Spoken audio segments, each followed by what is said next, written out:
To the September 12th, 2024 Barnstable Local Comprehensive Plan Committee meeting. I'd like to call the meeting to order, and I would like to give the notice of recording. So the meeting will be televised live via Xfinity Channel 8 or High Definition Channel 1072. It may also be accessed via the Government Access Channel live stream on the Town of Barnstable's website.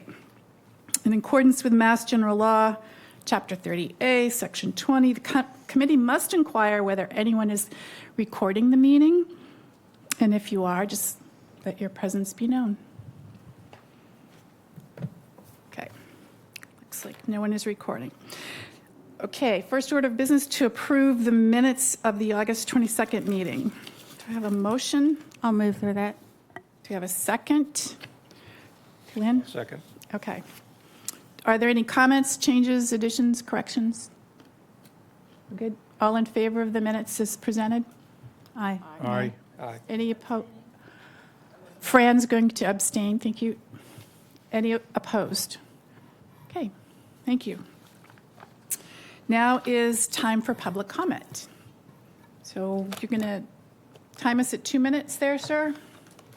Will do. And we also plan to have extensive public participation in tonight's meeting, so. I just wanted to follow up on a comment that was made at the last session. My name's Eric Schwab from Hyannis. I did? He did. I did. I think it would really benefit this committee if you got out into the neighborhoods more and talked to folks about some of your plans. I'm not seeing a whole lot of support for the idea of zoning changes along Route 32 or West Main Street.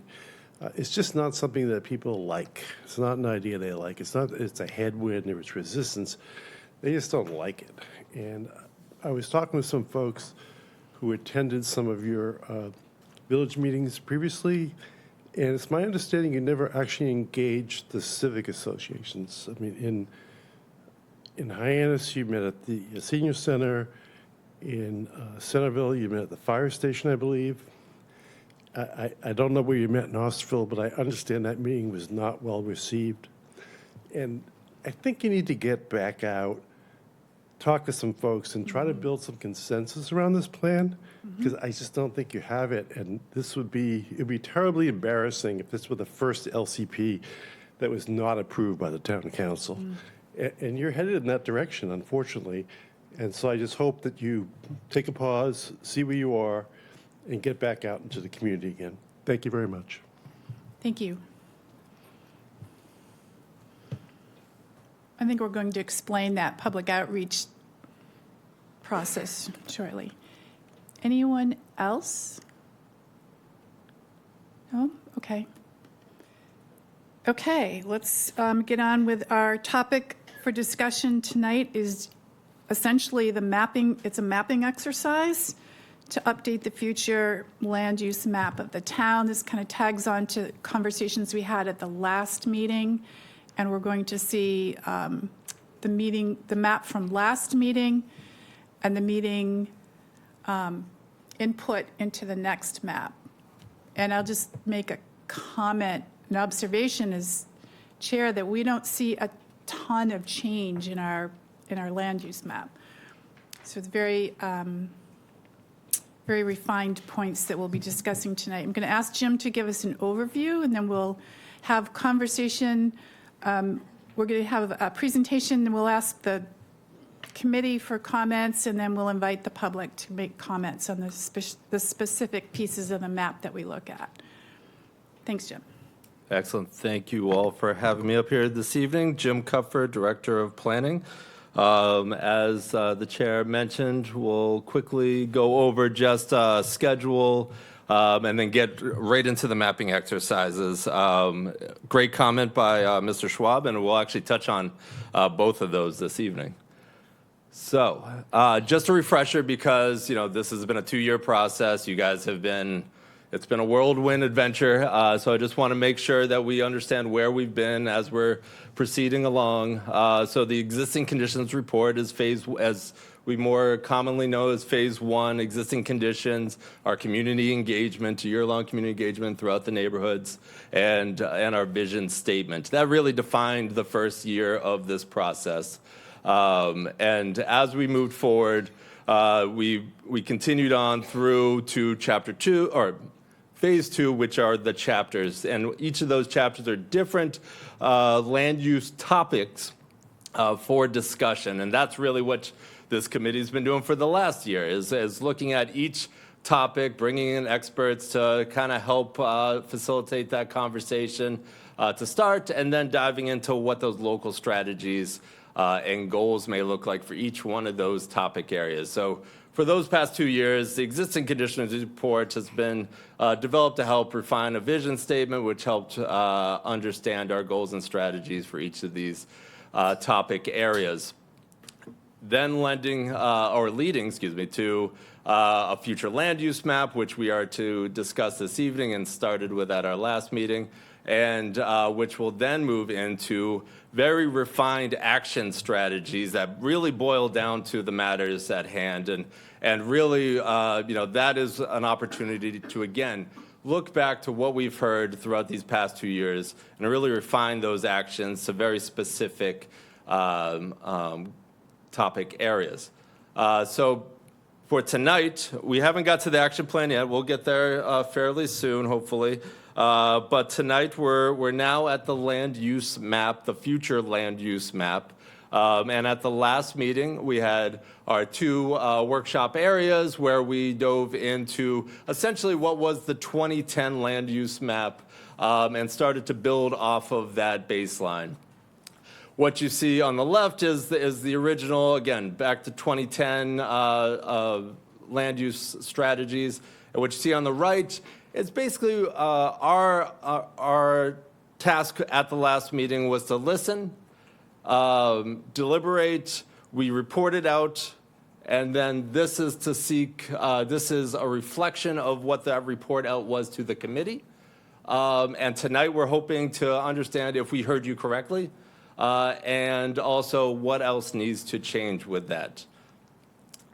So, zooming in a little bit, we've moved from the last map, and we're building off of that to the future map.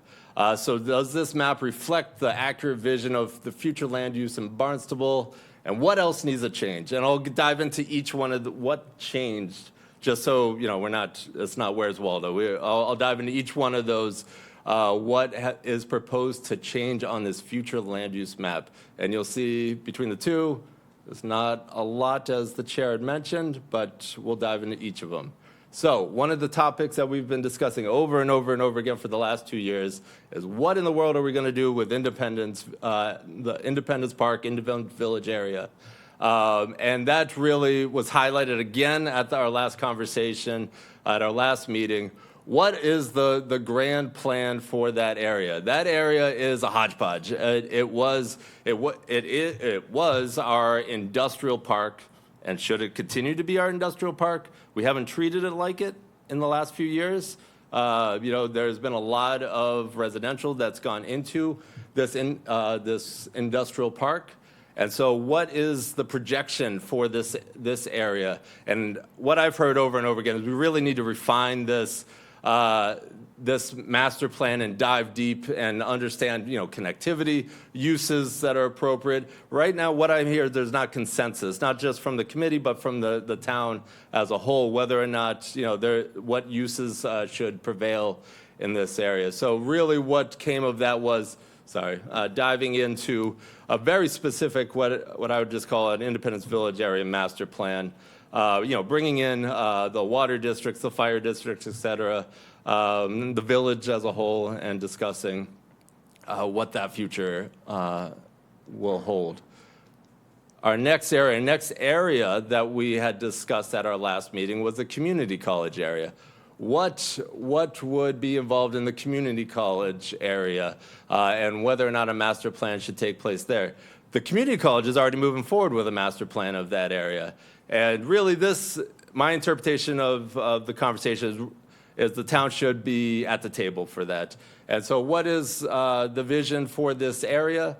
And so including this on the future land use map as, a strategic area to look at for the future of Barnstable. So bouncing from what was the hatched orange, bouncing over to the hatched blue.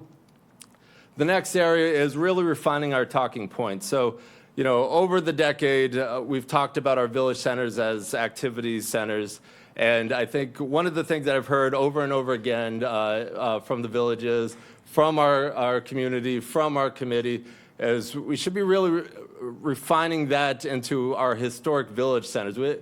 These are all very special areas, not just for us as a community, for people all around. The data shows that we have, national and international people that come to our village centers to enjoy the historic character of it. So really refining that verbiage to reflect what we believe is the correct terms there. So changing that activity center designation to more of a historic village center designation. Lastly, and to the public comment earlier, West Main Street. And so West Main Street right now is designated as a commercial district. It's the HB zone. It allows for quite a bit. And what I heard from a lot of the conversation at the last meeting and again from our public comments over the course of time is traffic. This area, this corridor has a lot of traffic. So when we're talking about zoning changes, I know a lot of times immediately in our minds we reflect on zoning changes and build up or build out or density, et cetera, et cetera. But I think here what I've heard is refining our commercial corridor for this specific corridor to be more of a light commercial, be more maybe of a light mixed use corridor. And certainly, obviously, all of this is up for discussion. But one very specific application that came before the town fairly recently, and I won't call it by name because I believe it's under litigation, but there was a proposal for a very auto-oriented use, and we heard loudly from the public that this auto-oriented use that's going to bring a lot of vehicle trips was just not right for this corridor. And so really taking a close look at those uses that are allowed. Right now it's a pretty long list of uses that are allowed. So again, that's really the stretch. It's really the Melody Tent to just past the high school there. So I believe and the last discussion is residential and rural. We heard a lot about the protection of our wooded lots. I think that's a great action strategy, and we've definitely taken notes, and we'll definitely make sure that we add it into that action plan. But and that preservation of wooded lots really talks about not clear cutting additional properties. Even though in our resource protection overlay district we allow for 2-acre residential. So the discussion around that point is, do we go in some areas, some sensitive areas, or should we go from 2 to 5? And maybe in some areas that aren't as sensitive, maybe there's a trade-off. I don't know. We should really flush this one out a little bit more, but that's certainly what the discussion that we were having at that last meeting. So that's really the only changes from our existing baseline map. And our existing baseline map, I remind you, is really touching on the growth incentive zone, which is downtown Hyannis, the resource protection overlay district, which is 2-acre zoning, which is that big crosshatch taking up much of the town. The green being our regional commercial and industrial. And I will note that green does overlap with the area in which we've now added as maybe we need to dive in a little deeper as to whether that is our industrial commercial corridor or whether we're talking residential. So that's identified as a new unique area there. And then all the little purple, those are the smaller commercial nodes that we already have today. So before I go there, really I just want to volley it back to the committee as to have we heard you correctly based on the last meeting? And are there any other desired changes that we see here that we want on our future land use map? Committee comments. Cheryl? First of all, tremendous effort there and great job for yourself and everybody else who's involved with it. I have just a question, and I think it came up during the last workshop, or maybe it was a workshop before that. When we're talking about the community college area, my assumption, I admit it could be wrong, but I'm asking who owns it? Would that not be the college who owns it? So therefore, would the town really have too much say in it? There is varied ownership at that area. The state, as the community college, but also some other entities through the state own that. Most of the parcels there, not all, but most of the parcels there are owned essentially by the state. I think it's certainly warranted, especially if it's in your master plan, that you ask and you request to be a seat at the table. I certainly think that's appropriate. I do too. Thank you very much for that clarification. It's what I thought, but I just wanted to be sure. Thanks. Sue? Sorry, this is a question that I keep forgetting to ask, but on the map, what is that little blank area in Centerville? That blank area in Centerville. Let's see. Does this guy work? Right by my house. Is it? Where I'm pointing at the map here. Centerville. Are we going north? To the left and down, right This? there. Oh, Yeah. this is Osterville, and that's actually the existing, I believe it's called the UB district, so it's the small business district that is in Osterville. That's why you see those Okay. shops along that stretch there. That's an existing light commercial area. Got it. Okay, thank you. It's not by my house. Good. Fran? I just wanted to say, in terms of the industrial section, the Barnstable water is pretty much at its peak for being able to provide water for that area, because the water department wasn't designed to, and they don't have the water to do that. So I think, and the other thing is, you don't talk about what the impact this will have on schools or other services.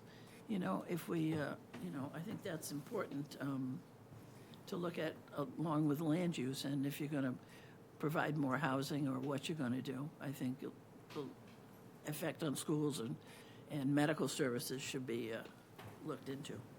Absolutely, and I think especially for Independence Village area, that's why I brought up the water district and fire district. I think that would be critical. They would need to be the first people at the table, I think, in terms of what the future of this area holds, because there's some limiting factors.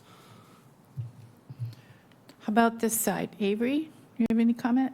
Not yet. Okay, Bob? Thank you, Madam Chair. We've been working at this for about 2.5 years now. We've collected a lot of data, talked to a lot of people, and identified a lot of potential problems. But I think it's important we keep in mind what we're trying to do. We're looking at essentially, in theory, a 10-year plan, but a 30-year horizon, keeping in mind things are going to have to happen after our 10-year period. My personal opinion, and this is strictly a personal opinion, is we really should only make 2 changes in this map. One, and both of which, Jim, you've already addressed. One is, I think that we should create, in what is the commercial industrial area shown in green on the existing map, we should create a master plan for that entire area, including, obviously, the area you've designated, the Independence Park, but I think it should include everything that's in the green area. And the second thing, I agree that the idea of the land around the community college is a good place to have a master plan developed for. I do agree with the concept of redesignating the village centers into historic district centers. One of the things I've heard over and over and over again as we go around the town is that people have a very different concept about the village center, activity center that I think we have about that. And I think it's important to the map reflect that we recognize that these village centers are historic districts as opposed to potential development districts. Because I hear all the time that what we're trying to do is make Manhattanize all the historic village centers, which is about as far away from being accurate as I can possibly imagine. So I think that's a good change to do. But in terms of the map itself, I think we should only make those 2 changes and make no other changes on the map for the purpose of the comprehensive plan. There's obviously going to be zoning changes over the next 30 years all over the town as the need appears. I think that's premature for us to do, and frankly, it's really not our mission. So I think we should be very conservative and only make those 2 changes.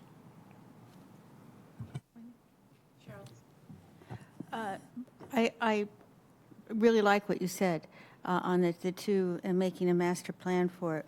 The only thing I would possibly suggest in addition to that is have those for the master plans and then have some minor things for plans for other areas, for ongoing.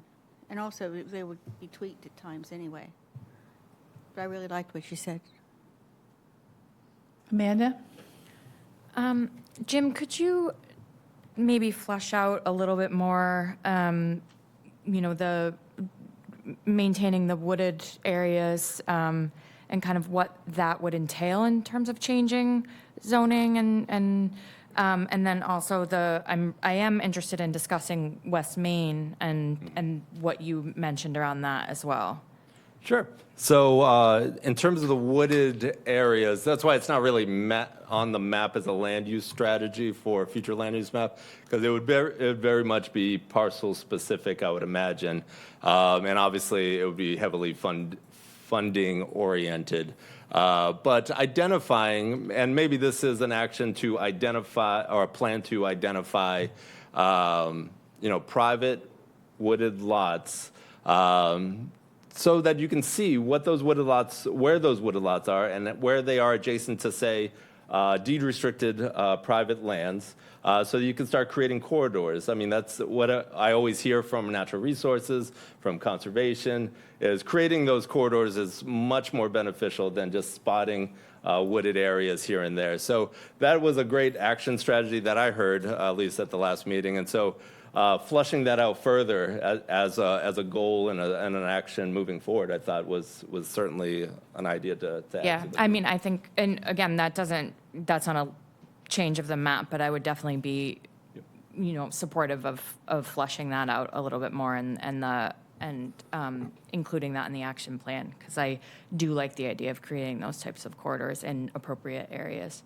And then West Main, I also liked what you were saying about kind of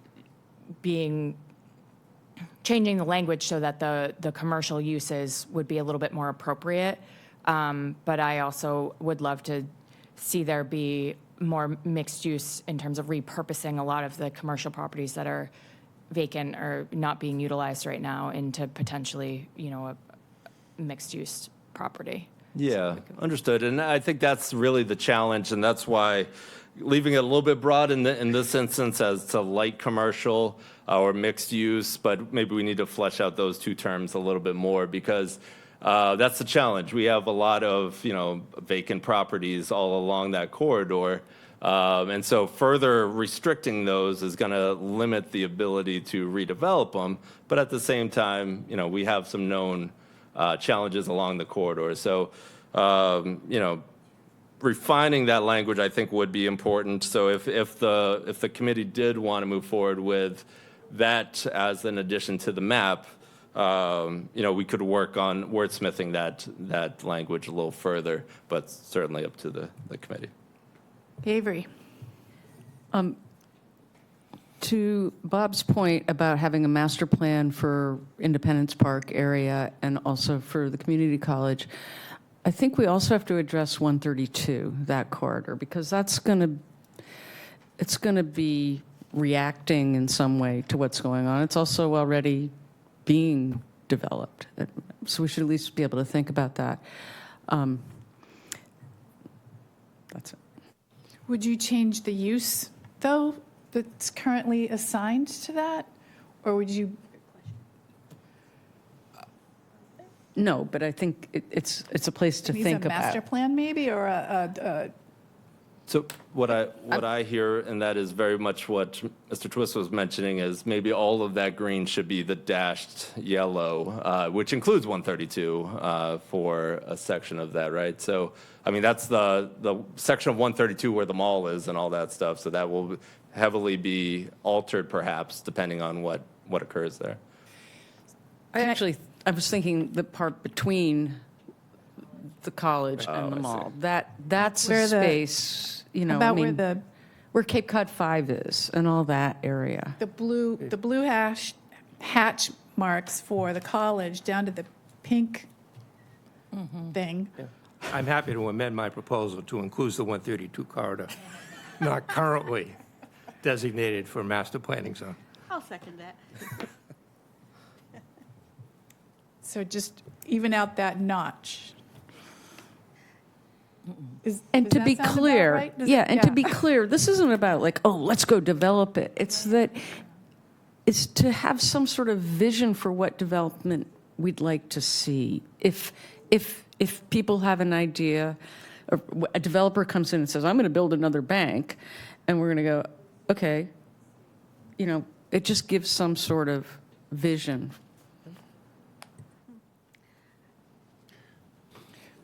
I get Cheryl and then Lindsay. I've already had a couple. Do you want to go ahead, Lindsay, and I'll go after you? Yes, thank you. Jim, could you flesh out what changes you were originally thinking in the industrial area? I mean, is there something there that's not allowed, that you would see, or? No, honestly, based on the discussions that I've heard to date, it's not necessarily which uses that we would allow or not allow. It's really thinking about the long-term plan for this area, and if it is to stay mixed use, how do we allow for them to live in harmony? Because there's a lot of residents already there, and those aspects could be, you know, a connectivity plan. So the walkability along that area. I know I heard a lot about walkability in that stretch. You know, I know when I first looked at the proposal that was behind Home Depot, I was scratching my head. Why didn't we get a connection to Hathaway's Pond? Hathaway's Pond is right there. That would be a lovely connection for all those residents, and there's still opportunities for that, I'm sure. But that's just something simple that if we're doing a master plan of that area, we could really start to flesh out those real fine details. But we could also get into some of the uses if we know that the future maybe isn't industrial, or maybe we need to start prioritizing industrial. That's just something we haven't nailed down yet, and so that would be a great topic to pursue. Thank you. So I would just, yes, it is. I just had to get it closer, though. So, and I speak softly anyway. You mentioned a lot of vacant properties.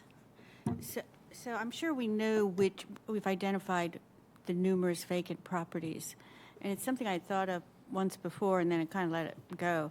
But what kind of communication do we have with those properties? Obviously, sent tax bills and that kind of thing because we know who they are. But is there, I mean, from what I've seen from a number of them, not all of them, is that it's almost like death by neglect, it's called. But those people who own those properties might be willing to put them to some other use, especially if it's being fixed up somehow. Sure. But is there any communication aside from sending the tax bills or anything to them? Yeah, and I'm not 100% certain. I do know, obviously, tax bills. We don't pass on those. But We still get them. but if it's a health and safety issue, you know, the fire districts certainly Yeah. get involved. Board of Health could get involved. Building could get involved. We do have a number of that I'm just aware of. Not that we work on it on a day-to-day, but we have a number of properties that are like, say, family-owned that no one, you know, it's been passed down, but no one really maintains those properties anymore. So, you know, there is a whole host of reasons why they would maybe lay vacant. And yeah, there are a number of different departments that would be in communication with that. I don't really get involved in too much in that, but I'm certainly happy to report back. Yeah, it certainly seems like an area that it hasn't really been a focus, and it might be something that could be significant. So Cheryl, you mean properties in the built environment, not just somebody that owns a lot? No, I'm not talking about a Okay. lot because those aren't maintained, but there's a lot, the Barnstable Historic and the HHDC both deal with some that are, not so much the HHDC, but where, okay, we'll just let it set there, and then it's not really worth anything, it just falls apart, but the land's there. But Right. it could be, they might be willing to do some sort of deal to where it could be used or Yeah. something, or redirected, or whatever. So you It's think just by a thought. communicating with them, we might Yeah. get that feedback? Well, Yeah. come up with a plan first To- on what to you want to reach do out with to it, them. yeah. But it just seemed like something we haven't really delved into that might be worthwhile. Just a thought. I'm glad you brought that up. Anybody, Susan, and then Fran. Yeah, back to what Bob said early on about the village centers and them being historic areas, not necessarily development areas. I think that whatever we decide that we would like to see there, we need to make it really clear about what the plan would like to see there. And we've talked about, possible housing in that area, and to make it really clear what our intention is, because I think that that's a focus that people tend to be really concerned about, and so it should be very clear. And then my second question is, and this is a little bit connected to the wooded lot thing, but it was something that kind of nagged me after the last meeting when we were, at one point, we were talking about West Main Street and the possibility of saying something like you could, to do some housing that would be greater than just single-family housing within a certain distance of West Main Street. And just thinking about that,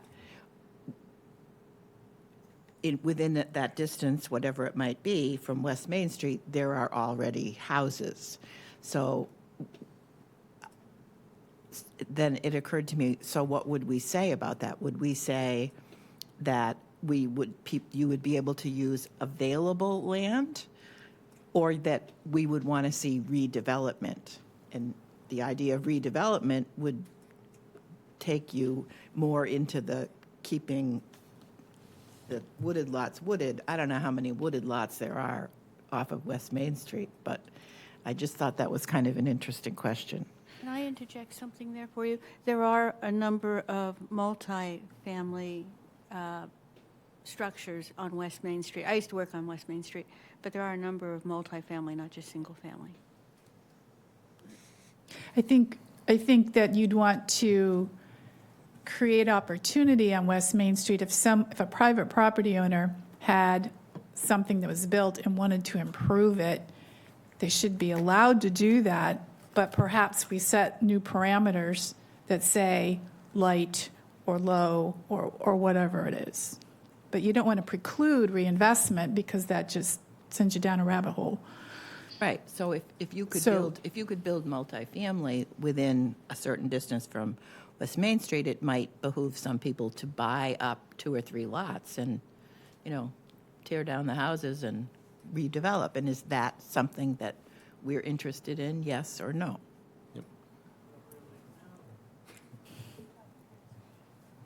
Sounds like we're going to get some feedback on that soon. I think we need a map. You could. Yeah. I think we need a map that actually shows the wooded lots. Yeah, I think and it's- that's Yeah. good And in the plan. as far as neglected homes that are falling down, there was one in Marston's Mills that I'm aware of many, many years ago. It's still falling down. The owners that own it don't want to do anything about it. And it hasn't apparently gotten to the point where it's a public nuisance. So, and then the third thing I want to say is, and something you need to look at, Katuitt is a build-out. If you want to build a house in Katuitt, you're going to have to tear another house down because there isn't any place left to build anything and get to it. The last thing is what's just past Botello's, and once that's done, so. I don't think there's any changes proposed for anything really, other than those 5 topics that you mentioned. I mean, that's what's being up for discussion now. Everything else, well, I think we might have just added a little more protection to that Route 132 corridor.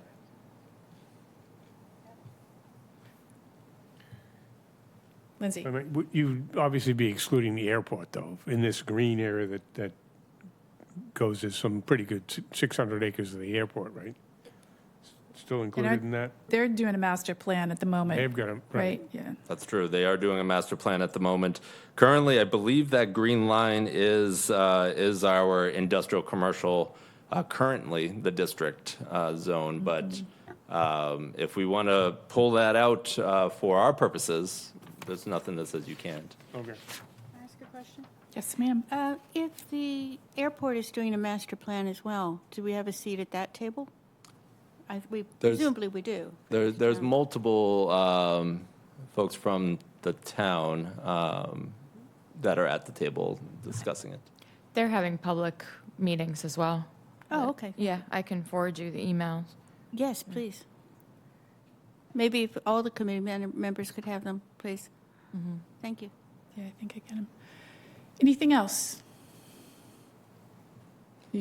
So, yes, yeah, this is great. I just want to touch on, so before we go to public comment, Yep. I do want to just note that next steps would be to, based on what we hear tonight, maybe before we move on to the next subject, I'll report back out based on public feedback in the committee. We'll make those changes to the map, and then we're hoping to put the map online for public comment and have that run through very likely October, and bring back all the public comments to the committee for review and deliberation. Okay. And I will, at the next topic, we'll be discussing our schedule moving forward, which will talk about public comment periods. So I'll leave it for that, though. Okay. So how would you like to pull up one piece at a time for our audience and any further comment from the committee as it occurs to them?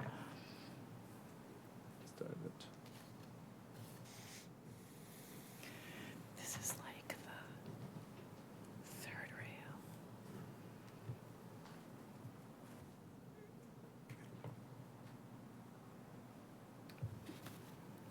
I just want to reiterate, it'd be great to see where the airport is and have that be separated on the map. With the runways.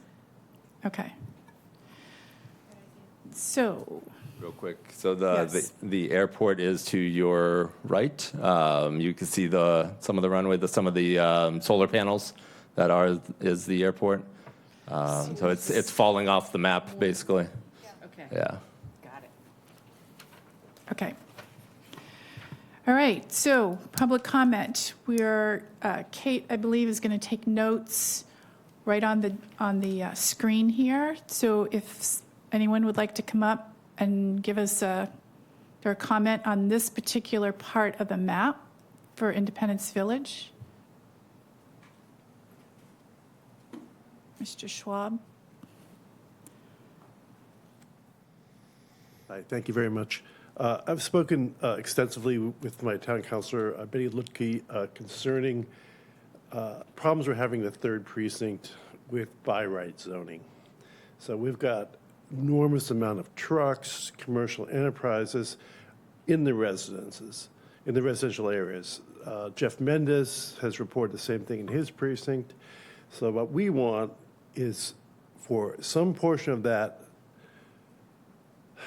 Independence Village to include commercial bays for small businesses. Yeah. I mean, we have Thornton Drive, right? We need 10 of them. And they need to be affordable so that small businesses who are just starting out can start there. I mean, I have neighbors who sometimes talk to me, who started out with one truck and one trailer, and we were entirely supportive of their efforts. Now, they're successful, and they have 5 trucks, right? And they have to leave, right? They're successful. They've been incubated. They have to move. But there's no place for them to go, so you can't give them a hard time. So the town has to solve that problem here. And that will solve other problems, like density, issues that we're having in the residential area. So I'd encourage you to think about that. Thank you. Actually, you were reading my mind because a long time ago, I had a commercial real estate person advise me that you need to have places for those kind of light industry, truck heavy, equipment heavy. You don't want the equipment, in your residential neighborhoods. You need to have a place for it to go. And unless you're in that business, you don't really understand that dynamic. Or if you have a neighborhood that's been, kind of overrun with that. So that's a good point. I would support that as well. We hear from a lot of our local kind of cottage industry who are making things from home that they don't have that access to commercial bays that they might need to be able to expand to, wholesale their food product or things like that. And that's definitely something that would be needed for sure. Yeah, great. Any other comments about industrial uses or Independence Village master plan? Okay, why don't we move on to the next? Community college. So Jim, this is primarily land that the state has under its control, but there's additional private parcels in this? So it's almost exclusively state-owned properties. There's been on and off discussions, to my knowledge, about what the future of this area holds. And just based off the last discussions that this group had, it just seemed like it was important to make sure that it was included in this plan so that we can have a seat at the table. So. Yeah, I think West Barnstable has coexisted with this facility since the early 70s. I think the one thing that would be nice is some kind of tree canopy preservation. There's a tree blight that's kind of impacted that area. And then, of course, the solar field, while beneficial to the college, was not beneficial to the trees. But I think it would be important to have West Barnstable Civic Association involved in part of that too, if they're not already. You guys okay? Fran? Wasn't there a plan at some time to put dormitories by the state there? So while, in full disclosure, I was on the Board of Trustees for 10 years, probably 20 years ago, and the school did a study for the feasibility of dormitories. Could it sustain itself as a building and a commercial enterprise on the school campus? Because of the nature, community colleges are forbidden to have dormitories because they're designed to be commuter schools. But because of the unique nature of our service area, it was something that was looked into. The study said that dorms would work. They could afford it. They would pay for themselves. But there were other issues, including the density of students that you now have living in West Barnstable, student life, who's going to manage student life, which I learned a lot about. And then the talk pivoted to perhaps the dorms could be used for faculty. At the time, we were paying faculty $45,000 a year. They were recruited successfully. They could not find a place to live, and they moved on. So, this is 20 years ago. We were talking about doing that. So I think it's feasible, but whether the college really wants to pursue that now, I don't know where they are with that at this moment. I think that they would, it's a good question to bring up, though, in the master planning process. Right. Any other comments about the college areas? Susan? What is that area to the left of the red area that looks like it's just wooded? It's wooded. I can't think Looks of that like in my mind. maybe Chris Clark can tell us. Counselor Clark? Thank you. Thank you very much, Wendy. Appreciate that. I should say that as the council liaison to the town's open space committee, there has been a discussion about making that whole intersection a little safer for pedestrians and the future bike path that's supposed to come that way.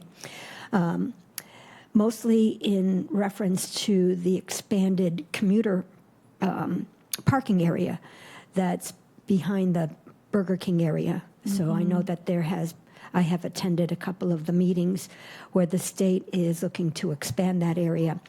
And discussion from the Open Space Committee's perspective is to improve the safety of crossing Route 132 from what looks like this collection of the gas station, bus stop, parking area, Burger King area to the community college, as well as the symphony and the related development in that area. So there was some discussion, just so that you know, that there could be a safer way, perhaps even a elevated walkway or something like that over Route 132. So that's up for discussion since you presented that in this context. Thank you. Thanks, Chris. Chris, do you know, if you're looking at the map, that big wooded area to the left of that vertical red line, do you know, is it just I believe open it's state space? forest. Yeah, I do believe it's state forest, and I Thank you. I can't recall, unless you know, where the expanded parking area is supposed to be. Is it going into that? No, it wouldn't go into that. Yeah, it's not going into that. But I know that there's discussion about to the west of that, the substation for Avangrid is off of Chute Flying Hill Road. Right. In that vicinity, so that there is discussion about future development in that area. But if it was integrated so that it could be addressed in a comprehensive, safe way for pedestrians, bicyclists, motorists, so that these developments don't happen in an isolated way, since there's this vision to develop it in the future. I'm just putting that out there. Thank you. Great. Chris, do you know if the West Barnstable Civic Association is involved in the, Not at this time. They have College's not master been plan. invited or been recruited to participate, thank you. but they can be. I can convey that. There was just a meeting this past Tuesday for the Civic Association Board.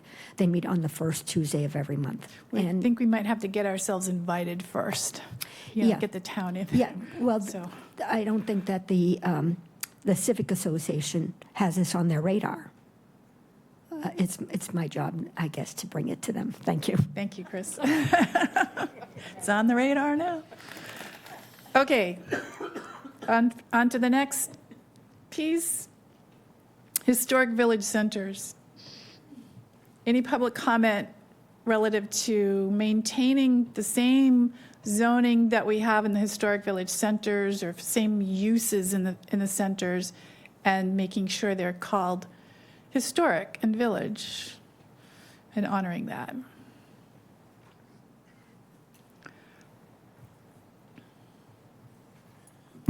Hi, John Crow, counselor from Precinct 5, town councilor. As far as the historic village centers, on your draft land use chapter, under the village centers on page 14, it talks about a strategy of developing and redeveloping, or looking every 2 years at developing or redeveloping village centers. And I wonder what the point of that is if we're talking about historic preservation. So it doesn't jive between the two. Jim, can you answer that? He had his hand up. Yeah, I appreciate that comment, and I didn't want to get into public participation in the future. But I know we've heard a lot of conversations since these strategies have been put in place, and the opportunity that I discussed with the chair and vice chair was to bring back, now that we have gone through each chapter, to bring back, and now that we've seen this geographically, return as a committee, but also to the public, the full list of strategies and the full list of goals. And start thinking about, now that we've done it comprehensively one time, let's go back through and see which doesn't work, which doesn't jive, and make those edits. So the goal, it's been great laying out the schedule. It looks like in after the holidays, because we don't want to get mix and mingle with the holidays, but after the holidays, bring back out those comprehensive lists of strategies and goals and really dive right back into them and make sure that they're all talking the same language and what we want to adjust accordingly. Great. Thanks for flagging that for us, John. Just one more comment. On page 12 of the same report, it calls for 2- and 3-family and cottages around mixed-use districts, which is not preservation in a historic sense. What do you mean by that in that context? Or can you explain that? I think that was one of the original concepts, to create more housing in the historic village centers. Perhaps it gets in the same category as, does this jive with what we've been hearing and what we're trying to map out? Okay. I do think it would be very important to have open comment meetings in each of the villages on these, because there is a lot of pushback on some of these proposals. And I think it would be better if the meetings are not coordinated as for a plan of attack, instead of just listening to exactly what the people have to say directly and then adjusting accordingly after that. Appreciate it. Thanks. Thank you. Anything else on Susan? I think we need to, in terms of if we're calling them the historic village centers, I think we need to figure out exactly what we mean by historic. Does historic mean the buildings in the area are considered historic, or does it mean that we think of it as historic because it's the way that we remember that it's always been? And So I do have offer a comment to that. So it's a little bit of both. So right now, without any restrictions of any kind, it's really what our definition of character is. But it also can go to, boards, committees, and commissions that are regulatory whenever anything comes forward and say, well, we're defining this as historic, and this is that neighborhood character that we want to pursue. However, for this plan specifically, we could start to identify actions. So that next step here is to say, we've identified geographically that we want to have 7 historic villages. So let's do that and create an action, which is, we've done a number of these surveys, these historic surveys over the years, and we can do that again, updating those and finding which ones are actually historically significant and restricting those. So that's taking that to the next level. Right now, it's putting it out there, putting everybody on notice that, hey, we feel that this has historic character. These village centers have historic character. And in our actions, we want to try and define exactly that and maybe put some restrictions on it. there's a lot more that's considered historic than there was when those surveys were done a long time ago. Good evening. My name is Suzanne Kraft, and I'm from Osterville, and I'm not that familiar with what's going on, but I had a very sincere interest, and just following on your plan about what makes that character, I believe zoning is very critical to creating the character of a village. I'm a licensed real estate broker in 3 states, and Massachusetts being one, and I've seen the benefits of zoning, and I've seen what happens when it's not enforced and when it becomes lax. And I think, at least in my village, one of the reasons we chose to live in Osterville was because of the character, the openness, the not dense feel. I think people want choice. And I know there's a big push for housing, but I never hear housing and parking. Parking first. I know we have a a shortage of parking in our village already, and it is a wonderful place to come. We get a lot of tourists, and I'm sure you saw the Cape Cod Times the other day about the importance of preserving the environment and tourism. And I know for us in our village, and we thank John Crow, he's done a fabulous job guiding us and helping us, and we'd certainly appreciate you preserving our character. Thank you. Thank you. Do I need to sign this? If you don't mind. No, thank you. Any other comments? Avery, you have Historic Village? Okay. Can we go to the light commercial mixed-use corridor? Public comment, also known as West Main Street.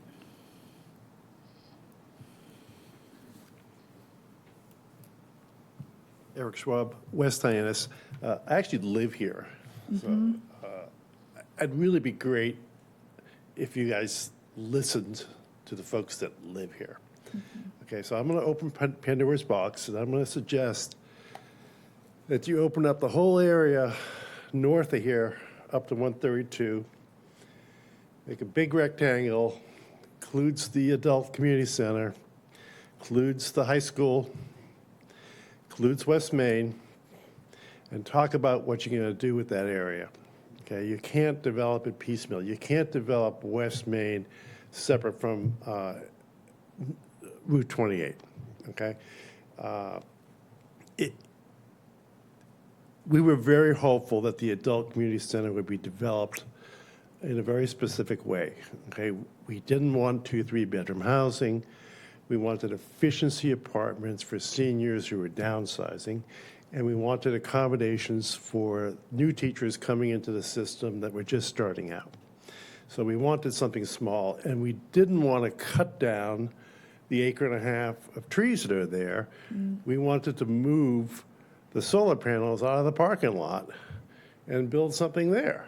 You know, that whole lot is ill-conceived and is disconnected from our community, which is along West Main Street.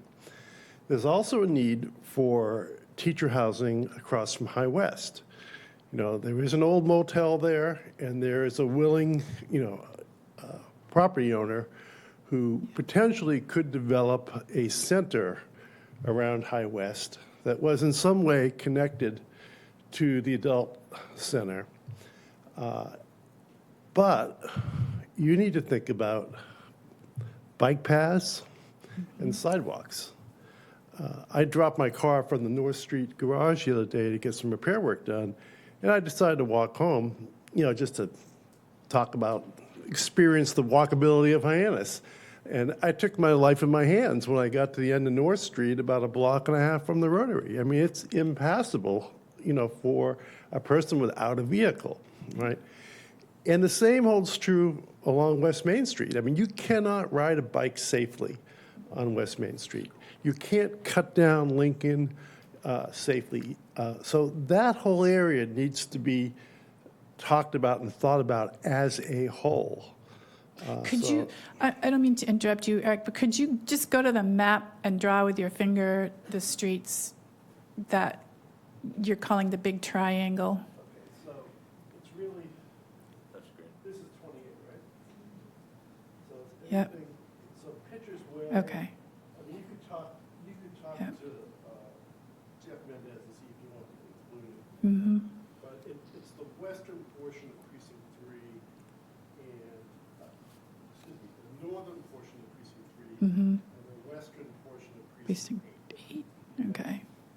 It's predominantly 1,000 square foot homes, 3 bedroom, 1 bath on 10,000 acre lots, predominantly, okay? And there is a very firm line. It's 300 feet. Like, you can't develop commercial more than 300 feet off of West Main. So there are places where you could make exceptions. The thing is, we don't want to open up the whole street to, like the consultants were saying, they want a half mile on either side of West Main. I mean, that's insane. That's never going to happen, okay?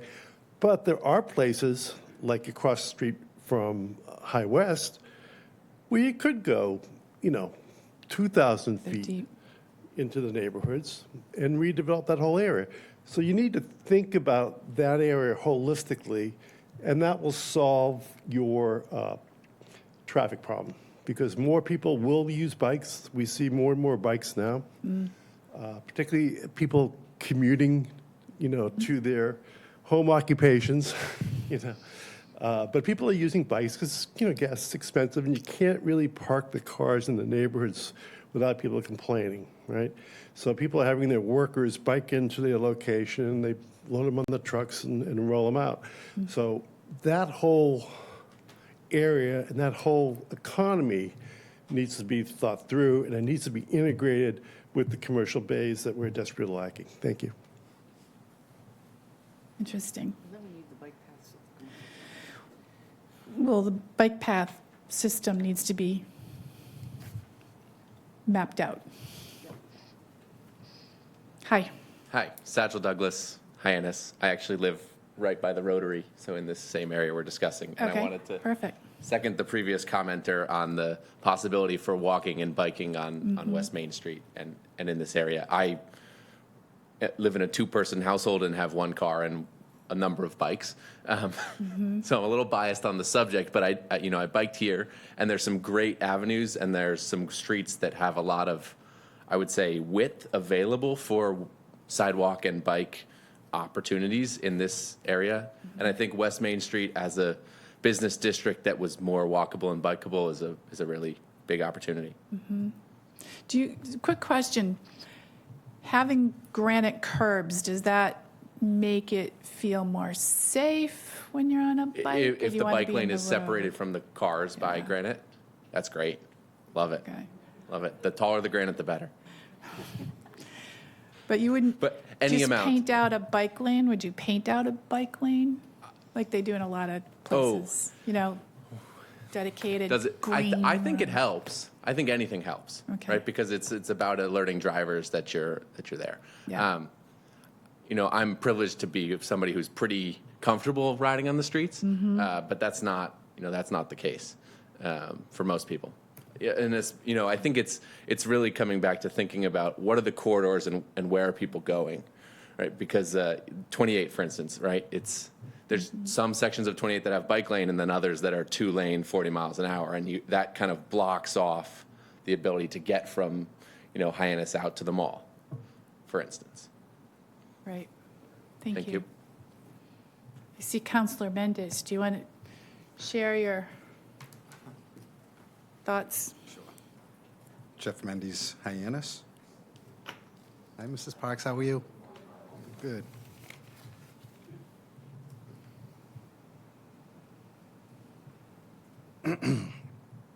I agree with the previous two speakers, but I know we're discussing West Main, but you have to think about the whole Main Street corridor down to East Main. Don't forget about all the stuff that has just been approved. Traffic is a problem now. It's going to even be a bigger problem soon. So when you're talking about mixed use on West Main Street in particular, you have to take a holistic approach. You just can't think about West Main. You got to think about East Main. You got to think about Pitcher's Way. You got to think about 28 on the other side, Lincoln Road, so on and so forth. Because if we do it in piecemeal, like Mr. Schwab said, all we're going to do is cause a bottleneck. That's all that's going to happen. I don't know how many of you drive that road in the morning. I don't know how many of you see the school buses on the side of the road that are dangerous to everybody, because you have lines of cars going back and forth starting at 6:30 in the morning. So when we think about doing something like you're thinking about doing, you have to consider the rest of Main Street, East Main Street, the flow of traffic coming in from Yarmouth, the people coming off the highway down Bursa's Way, Pitcher's Way, Megan Road, so on and so forth. So, I'm a big housing guy, but Hyannis can only take so much. We can only take so much. We have people that are here living in very dense locations that it takes, when I was a kid, 10 minutes to drive from Marshall's Mills to Hyannis, maybe 15 at the most. Yeah. That's a 20, 25-minute drive any time of the day. Right. To get from Bursar's Way to Yarmouth in the morning takes 12 to 15 minutes. When I was a kid, that was a 5-minute drive. So we have to think about not only that area, but the traffic flow coming into town from all these choke points. Like I said, like Eric said, the hotel across from High West is a perfect place. But anything coming from Centerville beyond High West is going to cause choke points. You have that Cumberland Farms, the old Cumberland Farms location, which would be ideal for something, but that's a choke point. So we have to take a more holistic approach at looking at this and not just concentrating on one area. Thank you. Thank you. Sure, Cheryl. I just wanted to respond to what Councilor Mendez had said and also the two before him. I think I mentioned before I used to work on West Main Street. So I would take that road at various times of the day, sometimes 6:30 in the morning, usually about 7:30 in the morning at the latest, and then 3 or 4 times during the day and then in the evening. I've seen it all different times, roughly 4 times a day. I totally agree with what was said. You have to take a holistic apart because you see it even whenever you have roadworks that are happening there or an accident. The chokeholds just move around. So I totally agree with what was said there, and thank you very much for pointing that out. Thank you. Anybody else from the committee? Anyone else in the audience for this particular map section? I had one quick comment. Oh, Lindsay. I just was wondering, thinking about what's going on with the streets program in downtown Hyannis, if a pause might be in effect to see what changes that makes in the flows before any changes happen in the West Main area, because it could be significant and make things come that we never anticipated. Some could be good, some could be bad. But before we got too drastic with changes, maybe wait a bit. Jim, where are we with traffic analyses or traffic flow plan? I mean, there used to be a new report every couple of years in this town. Where are we with that? Yeah, so we're actually actively working on road safety audits for a number of intersections, and we're seeking a grant for a number of additional ones. We're currently well, I won't speak for DPW. I'm sure they have a long list, but I know I'm actively participating in the potential, proposal or redesigns for 132 as well. Obviously, Great Streets is active. So, there's a number of traffic-related studies ongoing.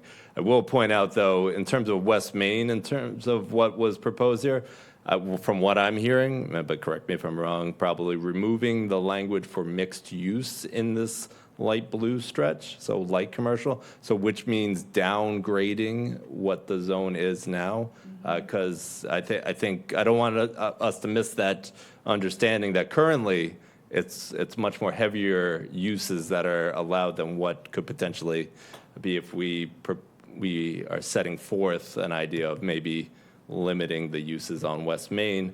And then it sounds like maybe if the group agreed, adding maybe an area, a rectangle area for what sounded like workforce housing in the general high school BACC area.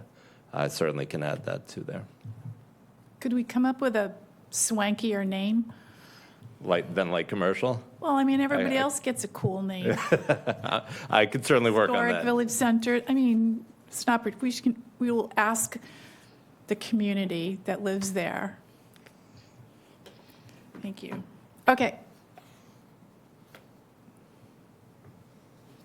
And then there's the rest of the town.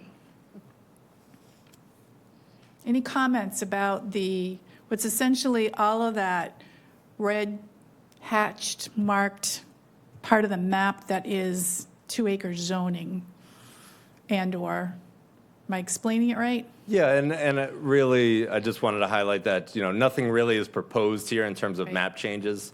Maybe we need to have a deeper conversation when we get to actions about whether that 2 acres is right, or if I heard a lot about, preservation of certain areas.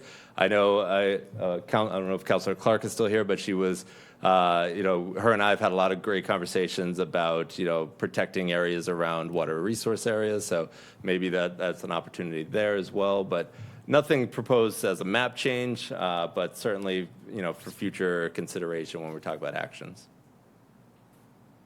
I think it was just that suggestion to notch up from the college to the, what is it, the mall? Is that what we? Yeah. Lindsay's got it all figured out.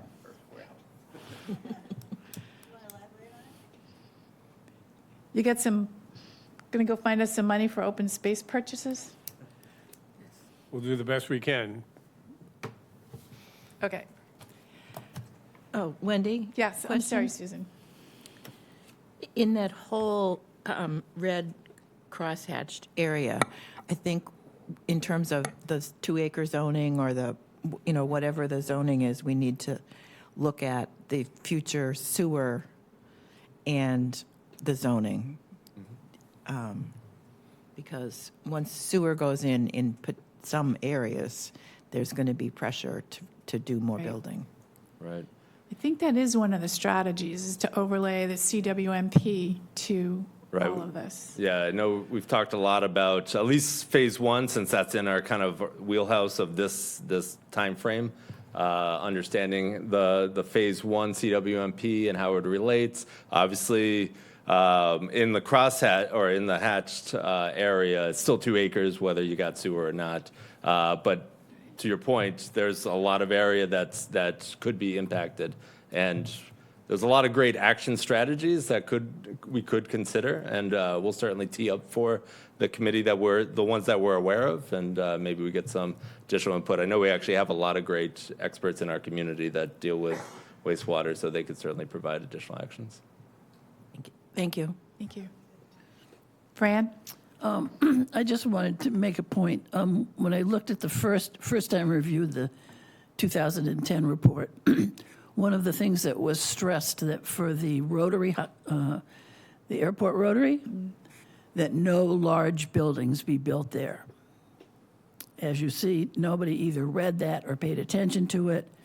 And, I just want to make sure that with this plan, people are going to be excited about reading it and pay attention to it instead of building 3 large, unpleasant-looking buildings.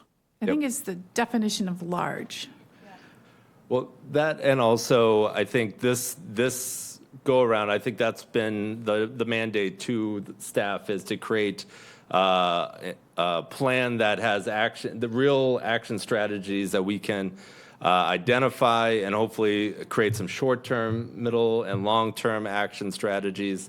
And those short-term could be things like rezoning of the airport Rotary to reduce traffic and do that further than what is in place today. I know that was some of the limiting factors for that general area. That was the whole discussion of whether an additional drive-through was to go in a certain area. And that got denied because of just that. I mean, it's just chaos at the airport Rotary. So understood. Susan? At one time, I'll just say, there sorry. there were plans or thoughts of redoing that whole Rotary area and Right. widening the road and all that kind One of. big intersection Yeah. was the last plan. I'm sorry. The last plan was a multi-lane intersection. Multi-lane, unbelievable. And that's why intersection. certain properties are not built in certain places to leave space Exactly. for. Exactly. Is that still on the table, I guess is my question. There are conversations still being had. There's none of substance that I've seen Okay, to so date. it's Is it on the not in the tips? tip or Is anything. anything Right, and the Yeah. universe of projects, so it's not funded, but it's there on Yeah. a long list. And it would be a state project because they own Yeah. the property, but. Can I ask for clarification on that? Because I seem to recall it wasn't, the intersection was still going to have a center round area, and it was going to be a rotary without everything No, coming in. there- No? Okay. I That got was a wrong. plan. Okay, but there's a subsequent one. Okay. Yeah, it would, yeah. Let's just say, Okay. pick one. And speaking of planning, isn't there a plan for 132 and starting? There is a starting plan for 132. I know DPW procured the services of VHB. They've done a survey. They've done the start of a road safety audit. They had one, to my knowledge, one open house to begin the discussion. But that's an ongoing, it's a large stretch of property and a lot of moving parts there. So that's an ongoing project, but you're right. It is active. But the section from the end of 132 to Yarmouth Road, that one stretch is no longer active, if you will. Right. So to Yarmouth Road, going that direction, correct. That's part of that one project that is under construction still currently. There is plans moving out of town towards Yarmouth that they've been designing, and I believe they're pretty close to funding, if not funded. But that's in Yarmouth, town of Yarmouth. Anything else? Anybody from the public? Oh, we got one.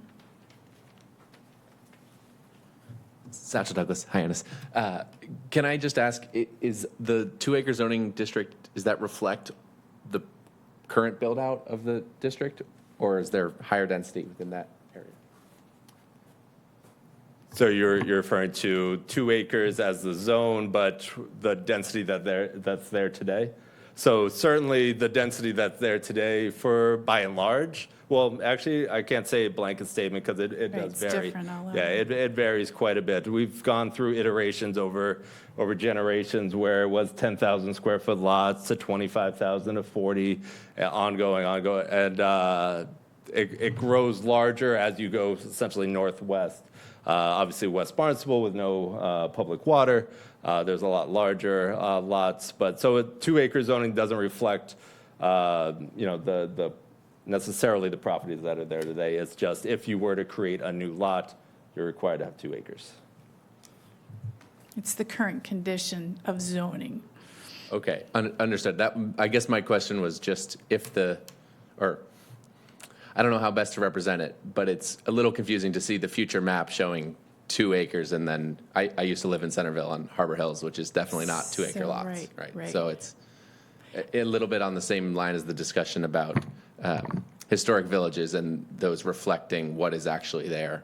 Right. I think that's feels a little misleading. Well, that's a good point, though, and I think if we could work with the town and the mapping people to, if you had to click on that red cross-hatched area, a little definition would pop up.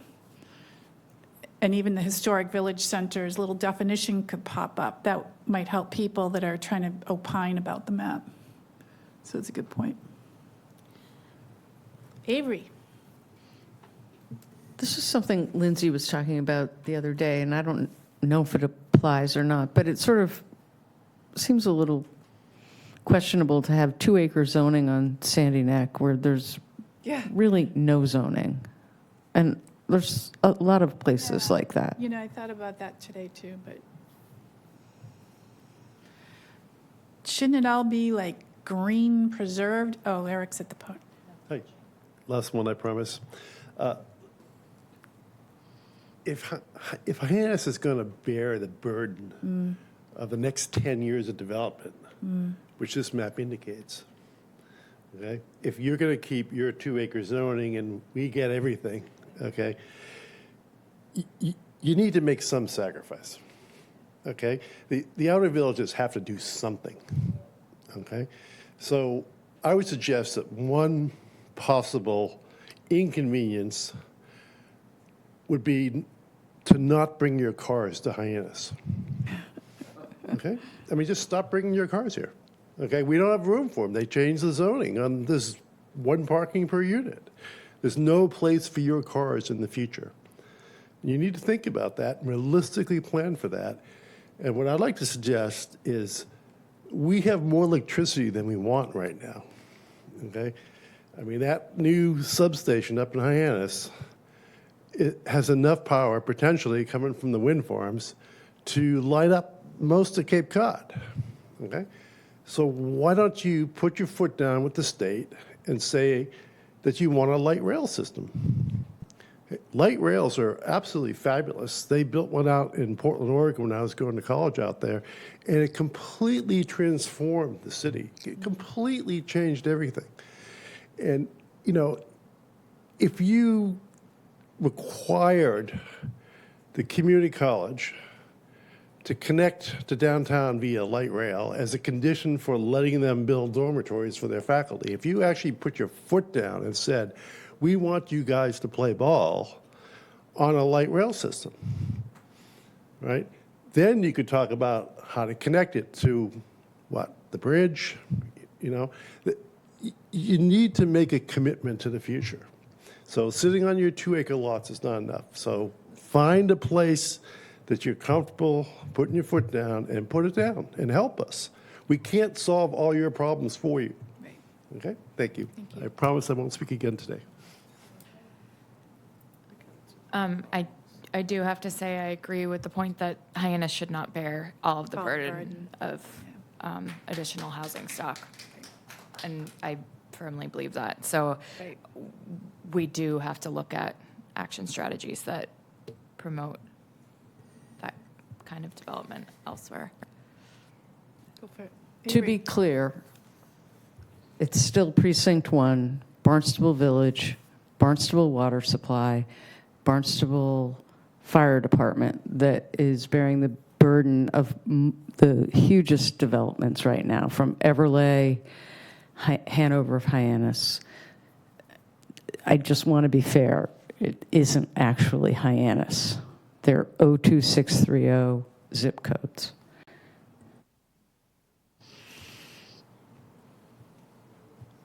Can I just, All one time. Oh, Fran.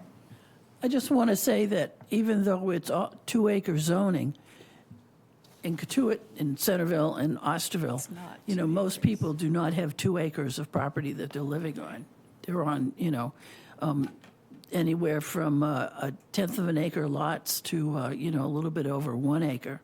But most of them are not 2-acre zoning. That was just put in because people were starting to tear down a whole lot of trees. Thanks, Fran. I mean, I think when I say that, I'm talking about when we're looking at things like the Marston's Mills school property, that's an opportunity to add to the housing stock here, and it's not in Hyannis. So, you know, that's the type of opportunity I think we should also be looking at. Be a good transportation node, too. But it brings us to the question of what is build out in the town of Barnstable? Right. What is the number? How many people do we want in town? It's the that we carrying have to- capacity. What's the carrying, that's the word, carrying capacity of the town. And we don't touch upon that heavily here. Jim, is there a carrying capacity analysis that the town has done? I know there are regional ones. There certainly is through the CWMP. That's really where that is defined. And we have listed that that needs to be overlaid with all of this. Yeah. Okay. If there's no other comment, I'd like to just kind of move this along to, is there any general correspondence? I haven't, okay.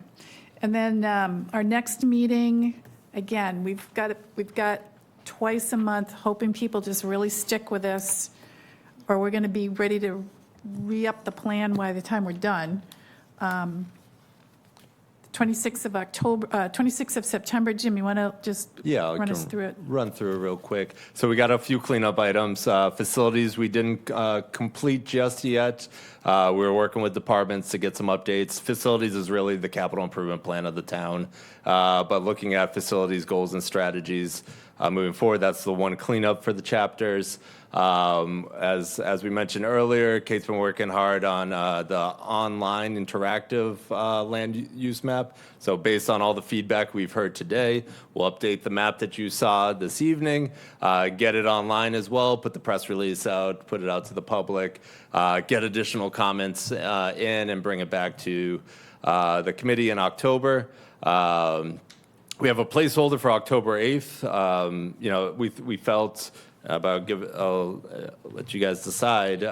We felt the 8th might be too soon to close public comment. It's less than a month. So we have it a placeholder just in case we got any other cleanups we need to do, but realistically, coming back on the 30th of October, we can all wear Halloween costumes. Yeah. And go over that public Halloween comment. candy. Hopefully finalize the future land use map. Then build into November and December, really only one meeting a month there, but starting to finally dive into specific action strategies. And then, as I mentioned earlier, in the new year, now that we've had a kind of a comprehensive look at all of our strategies and goals, putting it back out to the public, both maybe here, having a listening session where individuals come up and go through the strategies of concern, have those discussions, but also we can certainly go to the villages as well, have those conversations. And then, then we'll have to, that'll be a reflection point when we can say we're comfortable with where we stand or if we need to do further modifications. Bob, did you have your hand up, Bob? No, you're taking pictures? Okay. No, I think it's important that we do bake into the plan some kind of an open mic night where we just sit and listen to some more concrete pieces of the plan. Do you think we might do that in several locations? I think, yes. I think it's a good idea.